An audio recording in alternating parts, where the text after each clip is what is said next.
Cuando era niño, me sorprendía que Grecia estuviese siempre en el primer capítulo de todos los libros. Ya se hablara de historia, de matemáticas o de cualquier cosa, Grecia estaba siempre en el principio, en el horizonte. Yo la imaginaba muy verde, con fuentes, con bosques y con bruma, como los paisajes de mi tierra natal, Asturias. Estos son los paisajes reales de Grecia, un lugar, un nombre, que de uno u otro modo ha grabado su propio paisaje en la mente de todos los occidentales. Para muchos, el paisaje griego es el perfil equilibrado y eterno de un templo. Para otros, ese paisaje instalado en la imaginación es un paisaje de columnas en ruinas. El mar y las islas de Homero. Las majadas dulces y serenas de Arcadia. O la silueta esplendorosa de la Atenas clásica.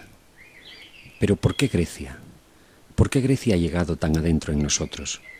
¿Por qué una y otra vez, unos y otros caminos nos llevan a ella?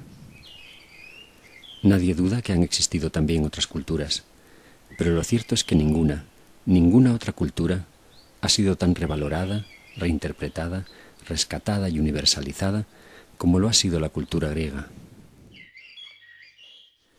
En el paisaje griego, los olivos forman una geometría rítmica y antigua, trastocada a veces por la súbita presencia de un ciprés. Por su longevidad de siglos, cada olivo de esta tierra es un auténtico monumento natural que pone en íntimo contacto a los hombres de hoy con sus más directos antepasados, que también lo injertaron, lo podaron, lo varearon y crecieron comiendo sus frutos. Es curioso pensar que muy probablemente desde la antigüedad el aceite de oliva haya tenido siempre el mismo sabor. Da vértigo. Homero llamó a estos olivos verde pálidos, de hermoso fruto, ojilargos y ubérrimos, Cloerá, aglaócarpos, tanífilos, quetilezoos aelea. Antes incluso de que apareciera el alfabeto, los habitantes de estas tierras representaban en unos caracteres casi icónicos, en unos símbolos eternos que podrían haber sido trazados hoy mismo, las palabras olivo, aceituna y aceite. Y cuentan que la diosa Atenea, que dio a los hombres la flauta, el arado, la olla de barro, el yugo para bueyes, la brida de caballo, el carro y el barco, que los instruyó en la ciencia de los números y en las artes de la cocina y del hilado, que instituyó los tribunales a fin de unir justicia y razón, concedió a los mortales, como símbolo pleno de benevolencia divina, un olivo. Es el árbol que Atenea hizo brotar un día en la roca sagrada de la Acrópolis, alrededor del cual se construyó después el Erecteion. También la vid había sido un don de la divinidad. Fue Dioniso quien la dio a conocer a los hombres e inició a Icario y a Eneo en la elaboración y los secretos del vino. Por su parte, Deméter y Core, las diosas de Eleusis, enseñaron al príncipe Triptólemo a cultivar el trigo y le dieron un carro tirado por serpientes aladas para que divulgara su conocimiento por el mundo. Trigo, vid y olivo, pan, vino y aceite, los tres elementos sobre los que la civilización mediterránea se ha sostenido y ha llegado hasta aquí. ¿Y qué sabemos de ellos antes de Grecia? Muy poco, casi nada. Es posible que otros pueblos antiguos conocieran también el trigo, la vid y el olivo antes o al mismo tiempo que los griegos, pero como en tantos otros casos, fueron los griegos, con sus mitos y sus obras, quienes hicieron de ellos una cultura. Todo rincón de esta tierra es en realidad el escenario de un mito. Aquí están las cumbres del Olimpo, la sagrada morada de los dioses.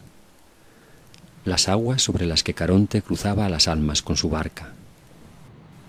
La playa donde Atenea hizo comprender a Odiseo que había llegado por fin a su patria. Yo he visto al anochecer el cielo de enero sobre las aguas del río Elisonte, donde las erinias persiguieron a Orestes con sus dedos de látigo. Mis pasos me han llevado hasta la remota cueva donde Rea engañó a Crono entregándole una piedra envuelta en pañales. Hasta la cumbre de Alifera, donde Atenea emergió como doncella armada de la cabeza de su padre, Zeus. Hasta la laguna donde Alfeo se enamoró de Aretusa, y donde Heracles abatió con sus flechas y sus crótalos de bronce a las terribles aves estinfalias, y hasta la solitaria cumbre del monte Liceo, donde los pelasgos adoraban por igual a Zeus y a Pan. Sin duda, Grecia debe a la seducción de sus mitos gran parte del lugar que ocupa en nuestros corazones. Los griegos nos legaron los mitos, las historias más antiguas de nuestra civilización. Sus imágenes nos unen a los hombres de todas las épocas. Su simbolismo ha fecundado reiteradamente las expresiones de nuestra cultura, y su lugar en la conformación de nuestra identidad no puede ser ya reemplazado por ninguna otra historia, ni pasada ni futura. En realidad, ignoramos aún lo que yace amalgamado en el fondo de esas historias inquietantes de dioses y de hombres. Pero una cosa sí está clara, que el mito griego consiguió llevar a cabo la delicada operación de desdibujar las fronteras entre el hombre, la naturaleza y la divinidad. Gracias a los mitos, la geografía de Grecia es única en el mundo, porque en ella la historia natural es a la vez humana y divina. Situando el nacimiento, la crianza y los avatares de los dioses en los mismos lugares donde los hombres habitaban, el mito consiguió integrar al hombre en la naturaleza y lo divino, haciéndolo partícipe de su mecánica y de su armonía. De este modo, los antiguos griegos hallaron una forma de comprender el mundo, que no una forma ingenua de explicarlo. Nacieron y crecieron como pueblo en ese imaginario de los mitos, cohesionaron con ellos su identidad como nación, dieron expresión a su religión y a su cultura, y entablaron con la naturaleza una relación integradora y respetuosa. Y no fueron solo sus creadores, sino también sus primeros intérpretes y sus primeros críticos. Los mismos griegos que nos transmitieron los mitos se preguntaron repetidamente sobre su sentido y definieron frente a ellos el territorio de la razón. Para otros pueblos y otras religiones, indagar en la naturaleza, acercarse a lo humano, a lo corpóreo y a lo terrenal, significó apartarse peligrosamente de lo divino. Para los griegos, sin embargo, no existió en realidad ese conflicto. Por eso nos legaron una actitud ajena al dogma y abierta hacia el asombro y el conocimiento. Más tarde, Europa despreció esa actitud durante siglos de oscurantismo y fundamentalismo religioso, y siempre que intentó recuperarla, lo hizo mirando nuevamente a Grecia. Favorecidos por el lenguaje abierto e integrador del mito, los griegos disfrutaron de una fe sin dogma. Su religión no consistió en un credo, sino en una actitud ante el misterio, y una actitud marcadamente humilde. Zeus, quien quiera que seas, hace decir Esquilo al coro, pues si gustas de ser así llamado, así te invoco. Nada hallo comparable a ti, por más que lo sopeso, si quiero de verdad alejar toda vana inquietud de mi espíritu. Esta actitud hizo que los griegos no excluyeran de su culto a los dioses que no conocían. Por eso San Pablo, subiendo hacia estas rocas del Areópago, pudo encontrar un sorprendente altar dedicado al Dios desconocido, y pudo así decir, ante aquellos hombres abiertos a escuchar cualquier novedad, que de ese Dios al que ellos adoraban sin conocer, venía a hablarles él. Todos le escucharon, algunos le creyeron, otros no. Frente a tantas guerras santas que han llenado de sangre los siglos, frente a la intolerancia religiosa que aún hoy padece el mundo en que vivimos, dicha actitud humilde continúa siendo revolucionaria. La ausencia de dogmas incuestionables, la apertura hacia nuevas ideas, el asombro y la duda fueron los ingredientes de una actitud creadora y valiente que los griegos bautizaron como filosofía. La filosofía, como ejercicio libre y crítico, como conocimiento que no viene de arriba, sino que se construye desde el interrogante y desde el diálogo, es una disciplina nacida y cultivada en esta tierra. En otros sitios hubo sabios, genios e iluminados, pero no compañeros de pensamiento, cómplices entusiastas en el empeño de encontrar la verdad. Este lugar, el Ágora de Atenas, fue durante mucho tiempo el punto de encuentro de quienes amistosamente compartieron el nombre de filósofos. Aquellos pioneros hicieron del propio pensamiento objeto de su reflexión, ejercitaron y aquilataron sin descanso la facultad de argumentar, aprendieron y enseñaron a dudar, e indagaron en lo establecido sin temor a asomarse al vacío. Anaxágoras, Protágoras, Hipias, Gorgias, Critias o Sócrates no fueron exactamente sabios, fueron amigos del saber, filósofos. De Sócrates nos queda la semblanza del más genuino buscador de la virtud, que afirmó que existía, pero que nunca dijo poseerla.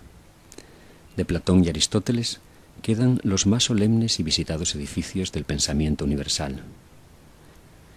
Pero todos ellos en conjunto, sofistas, académicos, peripatéticos, epicúreos, estoicos o cínicos, dejaron un legado más verdadero y subversivo que sus conclusiones, su actitud. En contra de quienes tantas veces han creído poseer la verdad o han pretendido imponer el bien, la filosofía griega propuso una actitud humilde e intachable, la búsqueda del saber en libertad. Sobre el ágora de Atenas se elevan 3 colinas rocosas y pobladas de árboles, la colina de las musas, la de las ninfas y la llamada colina de Pnix. Esta última, cuya cima desnuda mira frente a frente a la Acrópolis, es la cuna más emblemática de otro de los grandes legados griegos, la democracia. La historiografía moderna suele decir que la euforia de las victorias atenienses sobre los persas y el subsiguiente impulso económico y moral dejaron el camino abierto para la aparición de la democracia. ¡Qué simpleza! Todos sabemos que en la historia del mundo hubo muchas victorias que trajeron consigo riqueza material y sentimientos de seguridad y orgullo, y que sin embargo no crearon en absoluto nada parecido. La democracia surgió del alma de los griegos, que desde Homero habían comprendido que la vida de cada ser humano, anthros psyché, es única y más valiosa que cualquier tesoro o cualquier ambición. Surgió de su afán por definir lo inherente al hombre, de su incesante búsqueda de lo universal, y del convencimiento de que la idea de justicia y el impulso de la voluntad habitan por naturaleza en cada uno de los seres humanos. Hace 2500 años, en el escaso espacio de unas décadas, fue tomando cuerpo sobre el proscenio de esta plaza una creación única. Por primera vez se infundió sobre un pueblo el sentimiento vivo de una ciudadanía, activa, libre, responsable y democrática.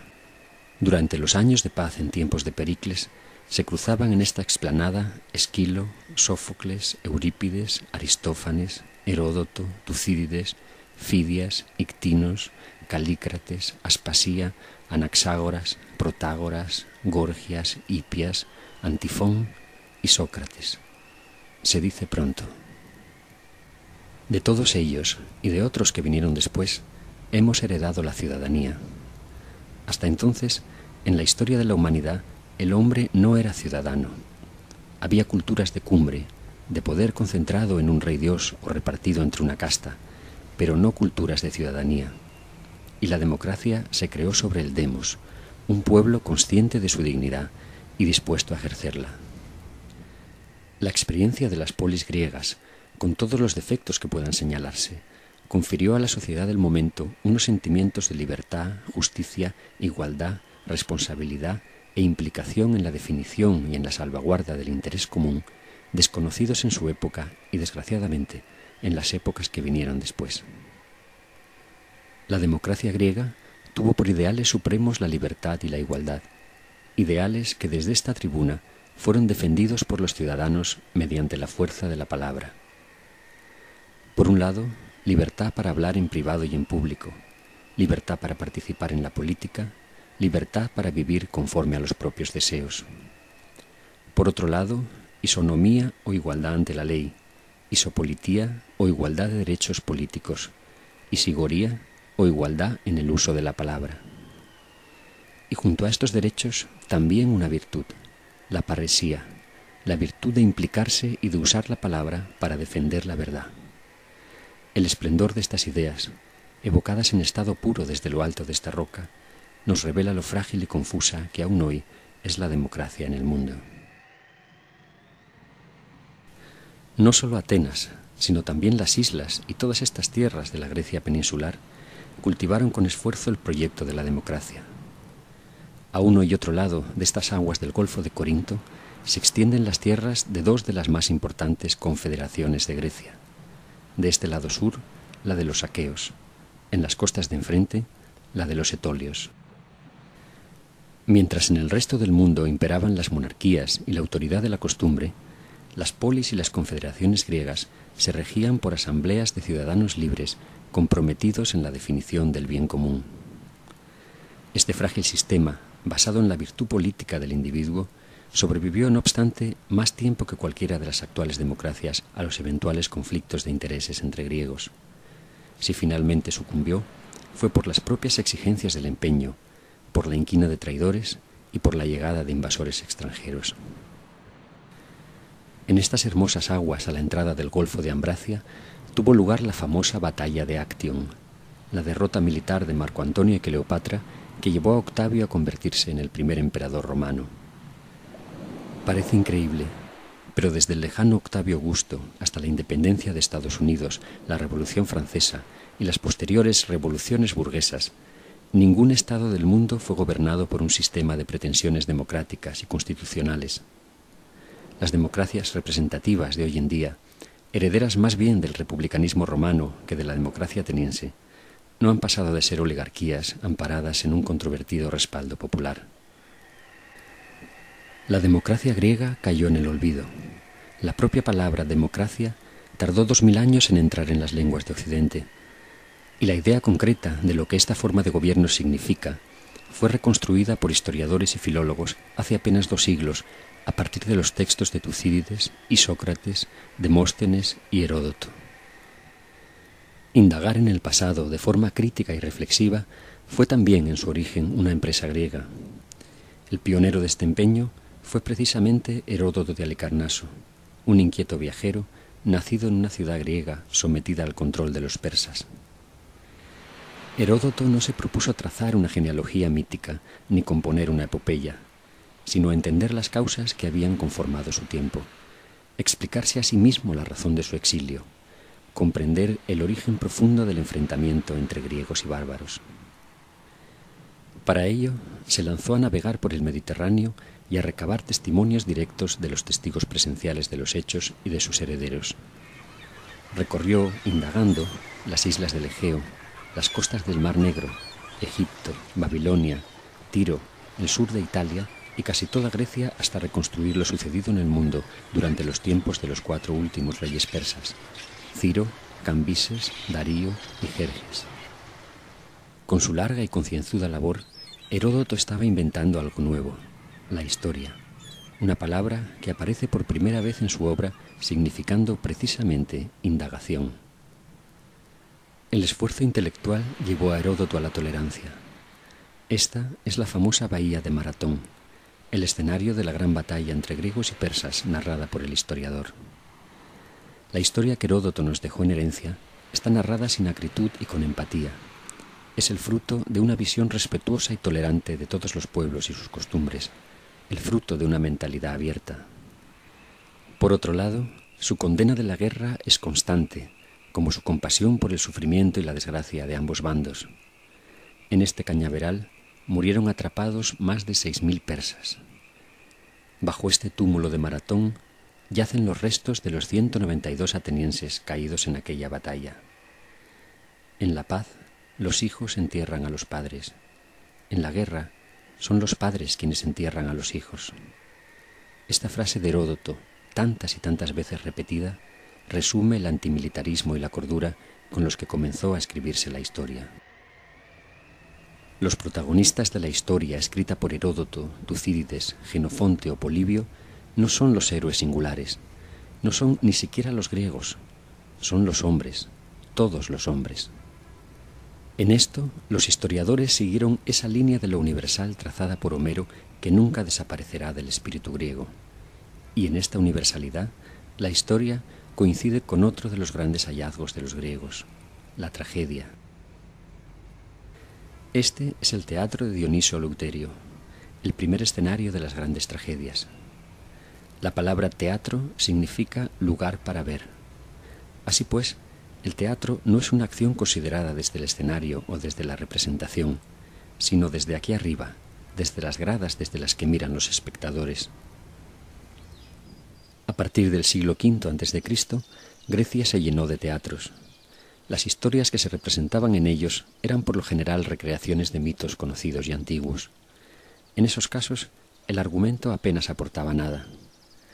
Lo importante era ver a los héroes a solas en el momento de su decisión, ver desde estas gradas silenciosas cómo el héroe valora sus acciones desde dentro, sentirse seducido por esa invitación al denuedo ante la dura fuerza del destino y ante la indócil e imprevisible materia con la que hemos sido modelados por los dioses.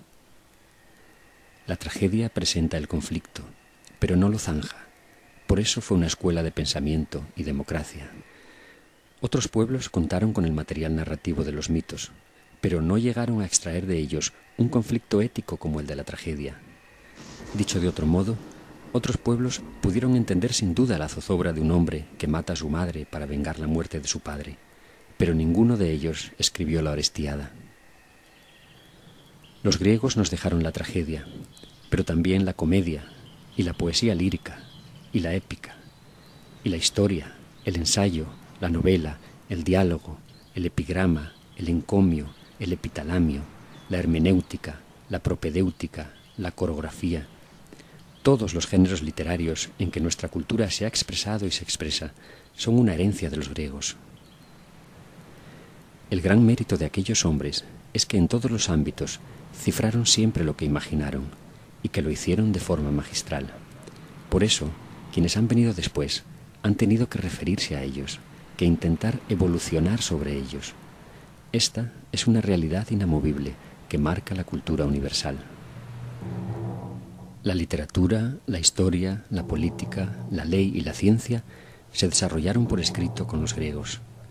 Pero ese punto de partida no hubiera sido nunca posible sin el maravilloso hallazgo del primer alfabeto fonético completo, del instrumento que posibilitó trasladar la voz al silencio de la mirada. Ese proceso jamás se hubiera puesto en marcha sin esos diminutos y frágiles palitos, esos dones con voz y pensamiento que Cadmo regaló a la Hélade. Si el latín dejó de ser un día una lengua ágrafa, fue porque recibió las letras de los griegos salidos de este puerto de Eubea. Y si las lenguas de Occidente comenzaron un día a escribirse y a desarrollarse, fue también porque recibieron la herencia de aquel alfabeto. Un extensísimo número de palabras y conceptos abstractos con los que hoy nos expresamos fueron utilizados por primera vez en griego. Idea, lógica, problema, método, teoría, análisis, sistema, símbolo, frase, diálogo, dialéctica, ética, política, máquina, energía, misterio, metro, música, melodía, ritmo, armonía. ¿Cómo sería el mundo si esta lengua nunca hubiera existido? Sin duda mucho más brutal y más sombrío de lo que es ahora, por difícil que pueda parecernos. Grecia nos dio la materia prima de nuestro pensamiento, porque pensar no es sino poner en relación un mundo de imágenes, sensaciones y palabras, combinar sin fin una inmensa colección de diminutas piezas que llevan sorprendentemente impreso el sello de lo griego. La lengua que desde hace 3.500 años resuena sin interrupción en estos paisajes es la lengua madre del pensamiento abstracto, la lengua madre de todos nuestros alfabetos fonéticos, la primera lengua franca, la más antigua de las vivas en tradición oral y escrita, la primera en influencia literaria histórica, la lengua de la primera gramática y de la primera reflexión metalingüística. Y si hemos de juzgar por el enorme influjo que ha ejercido y que aún ejerce sobre las demás, la lengua griega es la lengua más vital del mundo. Probablemente los griegos no hayan sido los primeros en todo, pero sí fueron los primeros en hablarnos sistemáticamente de todo. Sus escritos son el registro más antiguo y completo del pensamiento y el saber humano, un registro que aún no ha sido comprendido por entero y que, además de inspirar el presente, arrojará algún día luz sobre estadios anteriores del mundo, sobre saberes remotos de los que los griegos fueron tan solo transmisores. La medicina, la física, la ciencia y la tecnología dejaron sus primeros testimonios firmes en los escritos de los griegos. Esta es la patria de Pitágoras, de Hipócrates, de Arquímedes, de Euclides, de Eratóstenes y de tantos otros que aceptaron el reto de tratar de entender los porqués de la naturaleza. Hoy seguimos llamando a las plantas y a los animales con los mismos nombres con los que los clasificaron Aristóteles, Teofrasto y Dioscórides. Hace apenas 4 siglos, Copérnico y Kepler desmontaron el sistema geocéntrico llamado de Ptolomeo, que había imperado durante 1500 años, sustituyéndolo por otro heliocéntrico que curiosamente coincidía con el descrito por Aristarco de Samos en el siglo III a.C. En este monte cercano a Epidauro nació Asclepio, el héroe sanador, y en los santuarios de Asclepio nació la medicina científica, unida a la búsqueda de la armonía con la naturaleza y la divinidad. El primero que escribió un conjunto de tratados científicos abordando la enfermedad como fenómeno natural fue Hipócrates, un espíritu inquieto de esta isla de Kos que abrió camino a un arte nuevo y largo para una vida breve.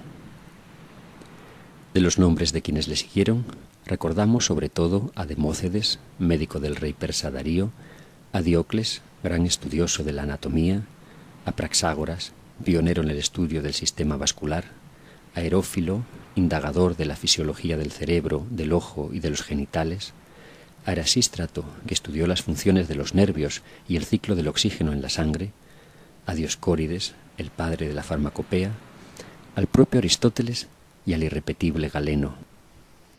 Parece mentira, pero durante más de 2000 años la historia de la medicina no fue sino el incesante proceso de relectura, comentario, traducción y experimentación de los saberes de este grupo de griegos que vieron en el hombre una naturaleza accesible a la razón. Griega fue la medicina del Imperio Romano, y griegos los saberes paganos que llegaron a esta lejana ciudad de Harán, al famoso hospital de Gundisapur, a la casa de la sabiduría de Bagdad, o a la ejemplar Civitas Hipocrática de Salerno. Imbatric, Imbisac e Imcura fueron griegos de origen y de espíritu que tradujeron al siriaco y al árabe las obras de Hipócrates, Dioscórides y Galeno, las obras de Euclides, Aristóteles y Ptolomeo, que más tarde llegaron a Córdoba y a Toledo. Las bibliotecas medievales nacieron del deseo de generar una cultura capaz de oponerse al paganismo y del empeño visionario de algunos individuos en salvar el saber de los antiguos. Las academias renacentistas nacieron del recuerdo y de la emulación de la academia y del liceo atenienses. Si el teocentrismo, el oscurantismo y el dogma no hubieran socavado los cimientos del espíritu griego, la ciencia estaría hoy al menos 1000 años por delante, y millones de seres humanos no hubieran muerto a manos del fanatismo y la ignorancia. El esfuerzo por comprender la vida y la naturaleza provenía en Grecia de un amor por ambas. Desde los tiempos más remotos, los griegos celebraron, en contacto con la naturaleza, la fuerza inagotable de la vida. Este antiquísimo estadio, perdido hoy en la cumbre del monte Liceo de Arcadia, nos remonta a una época lejana en que muchachas y muchachos en la flor de la edad competían por un premio simbólico de origen vegetal. Aquellas primitivas celebraciones, en las que el elegido encarnaba la fuerza regeneradora de la naturaleza, fueron el germen de los juegos gimnásticos y de los festivales panhelénicos, el origen remoto de nuestro moderno y controvertido deporte. Para los que corrían en estos estadios, o para los que contemplaban sentados en la hierba, el cuerpo no era aún el abominable vestido del alma, como llegó a afirmar después San Gregorio Magno, olvidando tal vez que el Dios de los cristianos se hizo carne. Los griegos ensalzaron la belleza, el cuerpo, el amor y el erotismo, y a salvo del puritanismo y de la mortificación, consiguieron una civilización alegre e inocente. Entre las ruinas del templo de Hera en Olimpia, al lado del antiguo estadio, cubierto por los lodos del río Alfeo, apareció hace poco más de un siglo el Hermes de Praxíteles, la maravillosa estatua del escultor griego cuya obra había fascinado e inspirado a generaciones de artistas solo a través de toscas réplicas romanas. Cerca de estas casas del pueblo de Clima, una azada sacó un día a la luz la famosa Venus de Milo. Una y otra escultura, rescatadas del barro, nos hablan de nuestro propio cuerpo con una admiración y una delicadeza desconocidas en los largos siglos que siguieron a la pérdida de estas estatuas. Paralelamente a la escultura, la gran arquitectura griega nació del deseo de someter la materia y el espacio a una fabulación conceptual. Al igual que hizo el mito, se propuso integrar en una misma creación al hombre, la naturaleza y la divinidad, y desarrolló para ese fin una herramienta tan precisa y sutil como la música, pero aún más enigmática, si cabe, por hallarse expresada en el silencio: la geometría. Los griegos elevaron la geometría desde el empírico cordel para medir los campos hasta la abstracción matemática total. Cada tambor de una columna dórica es un monumento que evidencia este logro. En las proporciones de cada uno de ellos está contenido el templo entero. El templo entero puede ser inducido a partir de un tambor gracias a la geometría que lo inspira, y que es reflejo de una misma armonía presente también en la figura humana, en la estructura de las plantas, en la del universo. Euclides y su escuela formularon estos principios de forma sistemática, con tal rotundidad, que su obra se transmitió intacta hasta el siglo XIX y no fue completada hasta el XX. La arquitectura, la ingeniería, la mecánica, la física, la astronomía, la topografía, la cartografía, la náutica y muchas disciplinas más se han desarrollado sobre los elementos de la geometría euclidiana. La moderna geometría hiperbólica y la moderna geometría elíptica amplían hoy el alcance de esta ciencia, pero siguen definiéndose frente a la geometría euclidiana. Estos tambores y sillares caídos, estas columnas que hoy yacen en el barro o afloran de la vegetación, no eran entonces monumentos, sino espacios de vida, espacios públicos en los que la belleza era un valor que buscaba expresión a través de la arquitectura, la escultura y la pintura. Estas columnas sostenían y perfilaban armónicas estoas. Sobre estos pedestales se alzaban un día hermosas estatuas. La razón por la que en tiempos posteriores y oscuros fueron derribados los templos, borradas las pinturas y convertidas en cal las estatuas, es porque recordaban la medida humana, porque cultivaban saberes que tenían por objeto al hombre en el mundo. Muchos griegos, llamados despectivamente idólatras, fueron perseguidos y martirizados solo porque en su propiedad aparecieron libros o estatuas. Hoy, sin embargo, las palabras de Pericles a los atenienses nos parecen hermosas y en nada censurables. Filocalumen meteftelías, filosofumen anev malaquías. Amamos la belleza sin apartarnos de la sencillez. Amamos el conocimiento sin abandonarnos a la molicie. Así podría resumirse la actitud del espíritu griego. Así, o con los dos antiguos apotegmas que durante siglos estuvieron grabados aquí, sobre el templo de Apolo en Delfos, para servir a las generaciones presentes y futuras. Midenagan gnosis afton. Nada en exceso, conócete a ti mismo. Con su ponderación y con su búsqueda, aquellos espíritus denodados intentaron construir un mundo nuevo, alejado del dogma y sujeto al cuestionamiento, a la ética, a la estética, a la ley y a la libertad. Y podemos decir que no lo consiguieron plenamente, que no fueron perfectos, pero también puede decirse con justicia que nunca fracasaron, porque nunca abandonaron la aspiración. Por supuesto, no todo en Grecia ha sido siempre luminoso y radiante. Su historia, como la de todos los pueblos, está llena de gestos de soberbia, de irracionalidad, incluso de barbarie. Pero de esa niebla consiguió levantarse un espíritu capaz de seducir a los más generosos y conscientes de todos los tiempos. El espíritu humanista, la preocupación por el hombre en el mundo, la confianza en su capacidad y su conciencia para elegir libremente lo bueno y el esfuerzo por defender la dignidad de cada ser humano aun contra los más bajos impulsos naturales de su propia especie. Esta actitud humanista, que por supuesto no es exclusivamente griega, que incluso ha sido reiteradamente traicionada por los griegos, ha sido, sin embargo, conceptuada, cultivada, defendida y recuperada una y otra vez a lo largo de la historia, apelando de manera especial a lo griego. Esta actitud humanista le debe mucho a Grecia, pero también es cierto que la imagen de Grecia en el mundo le debe mucho a esta actitud humanista. Grecia, como ideal, es una patria espiritual eternamente joven, una creación infieri, un reto abierto que atraviesa la historia como una revolución permanente, o más aún, como una permanente seducción hacia lo mejor. Eén Aristevin, puso Homero en boca de los héroes, esfuérzate siempre por dar lo mejor.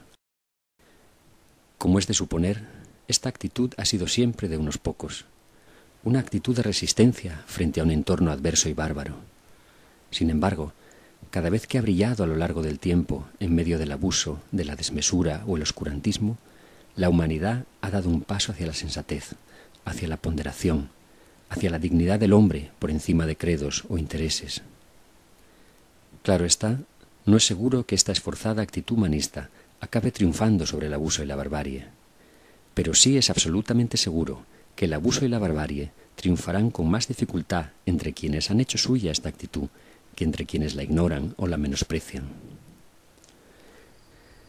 Esto nos ha dejado Grecia, junto con el reto de no ser solo sus herederos, sino también sus continuadores, de no quedarnos atrapados en las huellas de los antiguos, sino de seguir buscando lo que ellos buscaron. A veces, caminando entre los olivos y las ruinas de esta tierra, me he preguntado qué quedaría de nuestra civilización si desapareciera de ella el elemento griego. ¿Cómo seríamos si careciéramos no solo de ese inmenso legado, sino también de ese impulso valiente que ha movido siempre a interesarse por lo humano? Y veo entonces un enorme vacío. Las ruinas nos alertan de la fragilidad inadvertida de la civilización.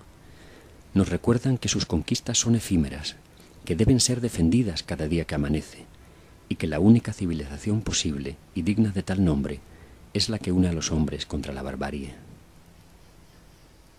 Todo lo dicho nos acerca de algún modo a comprender lo que perderíamos si renunciáramos a lo mucho que de griego hay en nosotros. Y a quienes piensan que no es para tanto, e incluso abogan por aligerarnos de ese nostálgico bagaje, les pregunto, si renunciáramos a él, ¿qué es lo que ganaríamos? ¿Podría esa pérdida quedar justificada y compensada por la perspectiva de alguna ganancia? ¿En nombre de qué propones enterrar el helenismo? Sinceramente, creo que lo que hace a una cultura grande es su capacidad de evolucionar e inspirar algo nuevo. Y esto es precisamente lo que nos ha dejado Grecia. Grecia ha tenido la cultura más inspiradora, la cultura más y mejor cifrada. Ha dado forma de cultura a realidades naturales. Nos ha dejado el mito, enseñándonos una actitud humilde y tolerante ante el misterio. Nos ha retado a conquistar la democracia y sus ideales de libertad y de igualdad. Nos ha dejado la ciudadanía, la política, la ética, la historia y la literatura. Nos ha dejado el alfabeto y la estructura básica de nuestro pensamiento. Nos ha educado en la belleza. Nos ha dejado la actitud científica, la actitud humanista, la patria espiritual. Ha definido el alma del hombre justo y libre y nos ha señalado bien ese camino. Grecia, como herencia, como desafío y como voluntad, nos ha impulsado siempre a ser mejores. Y olvidarnos de ella, hurtarle a las generaciones venideras el conocimiento de su legado y su actitud, es limitar la posibilidad futura de construir un mundo diferente y alcanzar a conocer algo distinto al simple efecto del abuso y la mentira. Por eso, Grecia. Por todos estos bienes, Grecia. Y porque cada paso que ha hecho avanzar al hombre hacia la civilización, lo ha hecho también deudor de Grecia.